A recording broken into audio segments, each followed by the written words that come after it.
সন্ধ্যা রাত ও ভোর রাতের জন্য রান্না করব।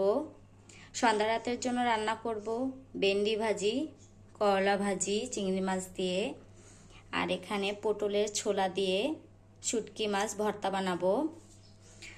আর পটল দিয়ে পাবদা মাছ মাখা মাখা করে রান্না করব, ঝোল ঝোল করে রান্না করব না। আসলে ভোর রাতে ভুনা ভুনা বা ভর্তা মাখা মাখা একটু তরকারি মজা লাগে,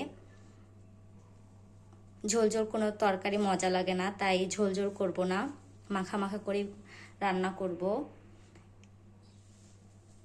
আর এখানে পেঁয়াজ, কাঁচামরিচ, রসুন, ধনেপাতা সব কেটে রেখেছি। এই তো সন্ধ্যা রাত ও ভোর রাতের জন্য সব গুছিয়ে রেখেছি। আসরের আজানের পর আমি রান্না করব সব। আর ইফতারির জন্য এখানে প্রতিদিনের মতো এখানে কেটে রেখেছি শসা, টমেটো, লেবু, কাঁচামরিচ, পেঁয়াজ, রসুন, ধনিয়া পাতা সব কেটে রেখেছি।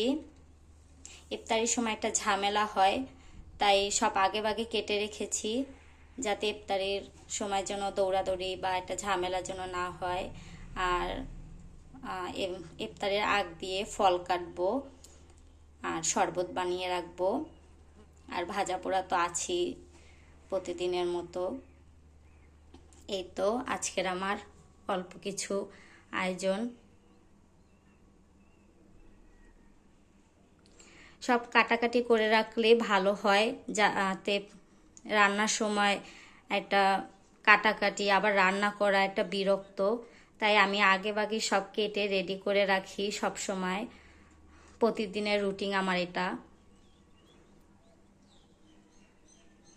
গোসল করে নামাজ পড়ে তারপর আমি এগুলো সব কেটে রাখি, যাতে যেন রান্নার সময় যেন ঝামেলা না হয়। ভিডিওটা দেখার জন্য আপনাদের সবাইকে ধন্যবাদ।